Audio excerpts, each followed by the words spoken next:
دا لویي ده چې تا ځان ته بې ځایه ورکړې ده دا دې صرف د بې ځایه ورکړې وای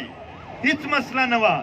خو بنیادونه د دغې لویې زما د وطن وینې او وړنګ دیوالونه دي د دې سره زه څه وکړمه زما په خاوره ځان جوړوي زما په مرګونو په قتلونو ځان جوړوي لوبه یې وشوله چې ترهګرو ته شکست ورکوو د ترهګرۍ د شکست په نامه باندې په سلګونو دا پولیس والا شهیدان شول چې دا ترهګرو ته شکست دی په سلګونو افسران په زرګونو د عام عوام شهیدان شول دا داسې ده که نه ده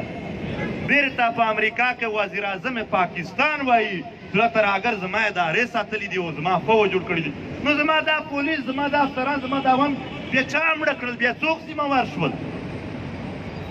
دا وطنونه خو په دنه مړان شوي دي چې دلته ترهګر دي بیرته ستا د کرنل امام ویډیو بیان راځي چې ترهګرو ته ما ټریننګ ورکړی دی 95,000 خلکو ته نو خبره دا ده ساده خبره ده زمونږ په خولې کې رښتیا او پستې او نرمې او سوالونه دي د ده سره زور دی طاقت دی الزامونه دي او جیلونه دي او هتکړې دي په زور او طاقت ته نه غلطېږي د دنیا ډېر زورور مونږ ډېر لوېدلي ځایونو کې لیدلي دي روس هم د خپل وخت تر ټولو غټ بازار و خو بیا خدای پاک یوه ورځ داسې هم پرې راوستله چې ټول ټوټې پروت و ته د خپل طاقت ناجایز استعمال مه کوه ته هر هغه خبره ته وده مه ورکوه چې دا خلک او ستاسو په منځ کې د فاصله زیاتېږي ته هغه خبرې راواخله چې د فاصله پې کمیږي ته چې بل ځای 30 لکه روپۍ ورکولی شي خو دا ته هم 45 لکه روپۍ دا روپۍ هم نه درنه غواړي رښتیا چې ووایي چې د دوکانونو سامان شمار کې نو په هر دوکان شي 50 لکه روپۍ خو سامان پروت و چې تا درته خرڅ کړی دی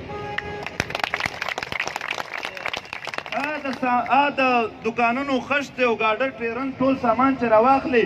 خو به چېرته هغه یې ریکارډ راواخلئ په هغې به پوره شي خبره د پیسو نه ده خبره د حق ده خبره د ځان د پوښتنې ده خبره د راتلونکي نسل د پیغورونو نه د بچ کېدلو ده مونږ په دې خاوره ژوند کوو پښتانه یو لږ څه خپله پښتونولي لرو ما مو بې قدره کوه د خلکو په منځ کې ما مو بې عزته کوه د خلکو په منځ کې ما مو داسې شماره چې خلک راته د انسانانو په سترګې بیا نه ګوري دې ځای ته مو مه رسوه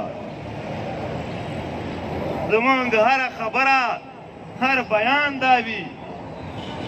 چې هغه د یو درد نه ډک وي او د یو رحم قابل وي خو د بېرحمه بادار زړه ته سوی ور نه راغی د بېرحمه بادار که په زړه کې سوی وای خو ړنګول به یې نه کولی زه اکثر د ملګرو ته وایم چې کله کله دوی د ځوانانو ته وایي هلکه پی ټي ایم مه کوه څه نقصان به در ورسېږي جیل ته به لاړ شې مړ به شې خپل کاروبار کوه نو ما د ملګرو ته ویل هسې چې آیا ستا په کاروبار باندې دی تړلی دی چې دا د کاروبار دعوت درکوي ته خپل نو که په کاروبار ته تړلی وای ستا د خاورې مدنیات ولې تا ته نه درکوي ستا د بویا محمد خیل کاپر او سره زر ولې تا ته نه درکوي ستا د سپینوام ګیس ولې ستا په لاس نه درکوي چې ته نوکري او روزګار پې جوړ کړې داسې نور ډېر سامان معلومه شوه چې ستا په کاروبار دی نه دی تړلی دویمه خبره چې تا ته به تکلیف ورسېږي نو ستا په تکلیف ته د زړه بدېږي نو که په